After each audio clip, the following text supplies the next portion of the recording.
Hello दोस्तों, होशियार sir की क्लास में आपका स्वागत है।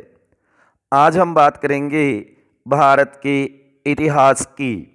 मेरे कई स्टूडेंटों की समय समय पर मांग रही है, कई दिनों से इंतज़ार रहा है कि सर आप भारत के इतिहास की महत्वपूर्ण टॉपिकों पर वीडियो बनाओ। आज वो दिन शुरू हो चुका है कि मैं अब आगामी दिनों में भारत के इतिहास के महत्वपूर्ण टॉपिकों पर ही वीडियो बनाऊंगा। मेरी पूरी कोशिश रहेगी कि भारतीय राज्य व्यवस्था के जैसे मैंने टॉपिक वीडियो में समझाए हैं, आपको बताए हैं, उसी प्रकार मैं भारत के इतिहास के टॉपिकों के भी वीडियो बनाऊं और आप तक पहुंचाऊं। जो कि आज हम शुरू करेंगे भारत का इतिहास, जिसके मुख्य बिंदुओं पर आज चर्चा करेंगे। जो हर कंपटीशन में ये टॉपिक ज़रूर होते हैं। ये मानो कि भारत का इतिहास अगर हमें पढ़ना है तो इन टॉपिकों का ज्ञान या नॉलेज होना हमें बहुत ही ज़रूरी है। इंडियन हिस्ट्री, जो कि भारतीय इतिहास प्रारंभ से लेकर के 1947 आज़ादी तक का जो भारत का इतिहास है, उसके कुछ महत्वपूर्ण टॉपिकों के ऊपर, महत्वपूर्ण बिंदुओं के ऊपर हम आज चर्चा करेंगे और इन्हीं टॉपिकों के ऊपर आगामी वीडियो बनाऊंगा मैं। जो कि भारत का जो इतिहास है, भारतीय जो इतिहास है, उसे 3 भागों में बांटा जाता है। जैसे कि नंबर 1 प्राचीन भारत का इतिहास, नंबर 2 मध्यकालीन भारत का इतिहास, नंबर 3 आधुनिक भारत का इतिहास। हमें ये देखना है कि प्राचीन भारत के इतिहास में कौन कौन से महत्वपूर्ण टॉपिक है जिन्हें हमें पढ़ना होगा। मध्यकालीन भारत के इतिहास में कौन कौन से टॉपिक होंगे जिन्हें हमें पढ़ना होगा। और नंबर 3 आधुनिक भारत के इतिहास में कौन कौन से महत्वपूर्ण टॉपिक है जिन्हें हमें पढ़ना होगा, याद करना होगा। भारत का कोई भी कंपटीशन, चाहे वह आईएएस का हो, चाहे आरएएस का हो, चाहे रेलवे, बैंक, एसएससी, जो भी कंपटीशन है, अगर उसके अंदर जीके है, भारत का इतिहास है, तो ये टॉपिक आपको ज़रूर मिलेंगे। ये टॉपिक आपको ज़रूर मिलेंगे। तो इन टॉपिकों को ज़रूर तैयार करना है मेरे दोस्तों। तो सबसे पहले देखो, प्राचीन भारत का जो इतिहास है उसके अंदर कौन कौन से महत्वपूर्ण टॉपिक, मैं सभी टॉपिकों की बात नहीं कर रहा, मैं केवल महत्वपूर्ण, क्योंकि मैंने लिखा है मुख्य बिंदु, महत्वपूर्ण टॉपिकों के ऊपर ही हम चर्चा करेंगे। तो प्राचीन भारत का जो इतिहास है उसके अंदर महत्वपूर्ण टॉपिक कौन कौन से होते हैं जिन्हें हमें पढ़ना बहुत ही ज़रूरी है। जैसे नंबर 1 प्राचीन इतिहास के स्रोत, जैसे कि पुरातात्विक स्रोत है, अभिलेख है, सिक्के हैं, मोहरें हैं, मूर्तियां हैं, चित्रकला है, ब्राह्मण साहित्य है, ब्राह्मण ग्रंथ है, वेद, वेदांग, उपनिषद आदि सभी प्राचीन इतिहास के स्रोत बने जाते हैं। तो इन्हें हमें पढ़ना चाहिए, बहुत बार इसमें से क्वेश्चन पूछे जाते हैं।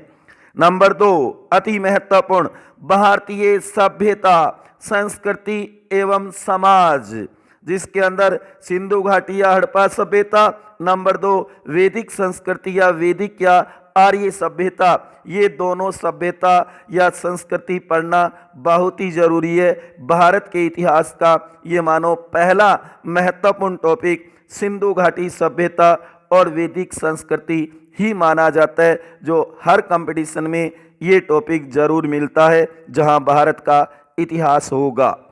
नंबर 3 धार्मिक आंदोलन, जिसमें 2 धर्म, बौद्ध धर्म और जैन धर्म का ज्ञान होना भी जरूरी है, इनका नॉलेज भी जरूरी है। नंबर 4 16 महाजनपद, जब बौद्ध धर्म के बाद भारत 16 महाजनपदों में बंटा था, वो 16 महाजनपदों की व्यवस्था भी हम पढ़ेंगे। नंबर 5 मौर्य साम्राज्य काल, मौर्य साम्राज्य, उनकी प्रशासनिक व्यवस्था, सामाजिक, आर्थिक, राजनीतिक, धार्मिक व्यवस्था के बारे में भी हमें पढ़ना है, अति महत्वपूर्ण है। मौर्य साम्राज्य, ये भी लगभग कंपटीशनों में टॉपिक मिलता है। नंबर 6 गुप्त साम्राज्य या काल। गुप्त काल, इसका भी प्रशासनिक व्यवस्था है, सामाजिक, सांस्कृतिक, धार्मिक, आर्थिक व्यवस्था के बारे में ज्ञान होना चाहिए। नंबर 7 गुप्तोत्तर काल, गुप्त के बाद में जो भी भारत में राजवंश आए कई, उनका भी नॉलेज होना चाहिए। नंबर 8 दक्षिण भारत का इतिहास। दक्षिण भारत का इतिहास, ये भी महत्वपूर्ण टॉपिक है।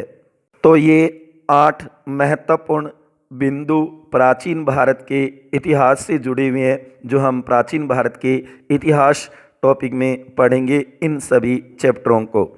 उसके बाद में नंबर 2 मध्यकालीन भारत का इतिहास। इसके अंदर पहला टॉपिक होगा दिल्ली सल्तनत। 1206 से लेकर के 1526 ईस्वी तक का जो काल है वो दिल्ली सल्तनत का काल माना जाता है। उस समय दिल्ली के अंदर, या ये मानो कि भारत के ऊपर इन 5 वंशों का राज रहा है। जैसे नंबर 1 गुलाम वंश 1206 से 1290 तक, जो कुतुबुद्दीन ऐबक या ये मानो वास्तविक संस्थापक इल्तुतमिश था, जिन्होंने गुलाम वंश की स्थापना की थी। नंबर 2 खिलजी वंश, जो कि जलालुद्दीन खिलजी 1290 से 1320 तक रहा था। उसके बाद में तुगलक वंश, जो कि गयासुद्दीन तुगलक ने इसकी स्थापना की थी, 1320 से 1414 तक शासन किया था। उसके बाद में सैयद वंश, खिजर खां जिसके संस्थापक थे, 1414 से लेकर के 1451 तक शासन किया था। उसके बाद में लोधी वंश, बहलोल लोधी जिनके संस्थापक थे, 1451 से लेकर के और 1526, जो कि इब्राहिम लोधी को बाबर ने हराया था पानीपत के प्रथम युद्ध में 1526। उस समय दिल्ली सल्तनत का ये मानो अंत हो गया। तो दिल्ली सल्तनत के अंदर इन 5 वंशों का राज रहा है। नंबर 2 विजयनगर और बहमनी साम्राज्य। ये दक्षिणी भारत के 2 महत्वपूर्ण साम्राज्य कहो या नगर व्यवस्था कहो, उनका भी मध्यकालीन भारत के इतिहास में बड़ी भूमिका है। नंबर 3 वेरी मोस्ट है मुगल साम्राज्य या काल। 1526 से लेकर के 1705 तक औरंगजेब। वैसे देखा जाए तो 1526 से लेकर के 1857, जो कि मुगल साम्राज्य का पहला संस्थापक या पहला शासक था, बादशाह, वो तो था बाबर। और अंतिम 1857 के समय था, वो था बहादुर शाह जफर द्वितीय। तो मुगल साम्राज्य जिसकी प्रशासनिक व्यवस्था है, उसके बाद में राजस्व व्यवस्था है, आर्थिक है, सामाजिक है, सैनिक है, आदि व्यवस्था के बारे में मुगल साम्राज्य, हर कंपटीशनों में ये टॉपिक जरूर मिलता है, मुगल साम्राज्य। उसके बाद में है 15वीं और 16वीं सदी के धार्मिक आंदोलन। 15वीं और 16वीं शताब्दी के धार्मिक आंदोलन, जिसमें भक्ति आंदोलन और सूफी आंदोलन अति महत्वपूर्ण है। ये टॉपिक भी ये मानो कि प्रत्येक कंपटीशन के सिलेबस में मिलता है। उसके बाद में नंबर 5 मराठा राज्य और संघ, जो कि ये मानो कि महाराष्ट्र क्षेत्र जो मराठा है जिनका उदय हुआ था, उसके बारे में, मराठा राज्य और उनके संघ के बारे में मध्यकालीन भारत के इतिहास में ये 5 अति महत्वपूर्ण टॉपिक है, जिनको हम विस्तार से पढ़ेंगे। उसके बाद में आधुनिक भारत का इतिहास, ये है महत्वपूर्ण। आधुनिक भारत का इतिहास, इसके अंदर पहला टॉपिक है मुगल साम्राज्य का पतन किस तरीके से हुआ। उसके बाद में नंबर 2 ईस्ट इंडिया कंपनी का भारत आगमन। ये कहो कि यूरोप से कई वाणिज्यिक कंपनियां जो भारत आई थी, भारत आगमन हुआ था, वो आधुनिक भारत के इतिहास में पढ़ा जाता है। जन आंदोलन, नंबर 3 जन आंदोलन 1757 से 1858 तक। नंबर 4 1857 की क्रांति या विद्रोह, जो हर कंपटीशन में ये टॉपिक जरूर मिलेगा भारत के इतिहास में। 1857 की क्रांति, भारत का प्रथम स्वतंत्रता संग्राम। उसके बाद में नंबर 5 किसान आंदोलन या विद्रोह। उसके बाद में नंबर 6 भारत का संवैधानिक विकास।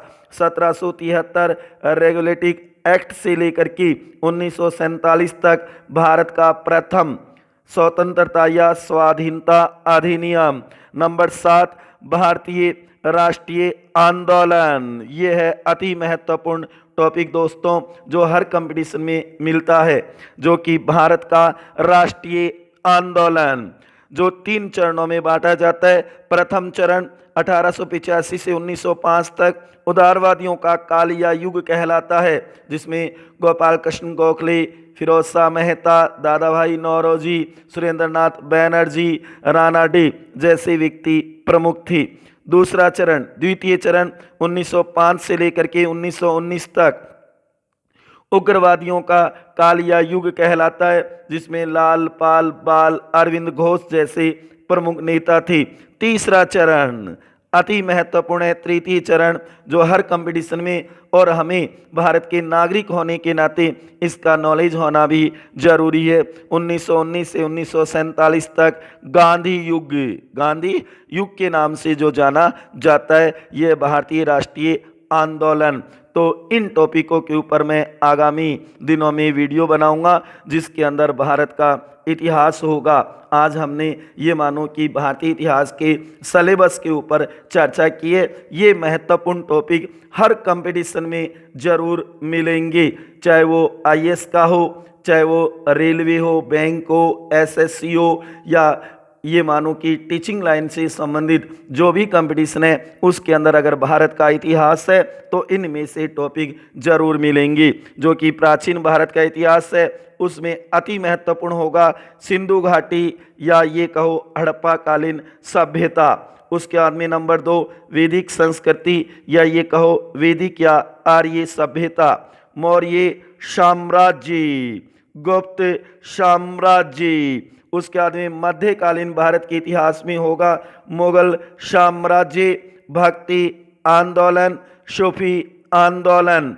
उसके बाद में आधुनिक भारत के इतिहास में होगा 1857 की क्रांति या विद्रोह, भारत का संवैधानिक विकास और भारतीय राष्ट्रीय आंदोलन, और उसका भी तीसरा चरण। तो ये देखोगे प्राचीन भारत का इतिहास है, उसमें 8 टॉपिक है, मध्यकालीन भारत का इतिहास उसमें 5 टॉपिक है, और आधुनिक भारत का इतिहास है उसमें 7 टॉपिक है। कुल हमारे 20 टॉपिक है जिनके ऊपर हमें चर्चा करनी है। इन 20 टॉपिकों का अगर हमें नॉलेज होगा, ज्ञान होगा, तो ये मानो कि भारत का इतिहास लगभग कंप्लीट हो जाएगा। संपूर्ण तो नहीं कह सकते, लेकिन भारत के इतिहास के महत्वपूर्ण टॉपिक यही होंगे, जो कि भारतीय इतिहास प्रारंभ से लेकर के 1947 आज़ादी तक के जो महत्वपूर्ण टॉपिक है, उनके ऊपर हमने चर्चा की है, और आगामी वीडियो इन्हीं टॉपिकों पर बनाए जाएंगे।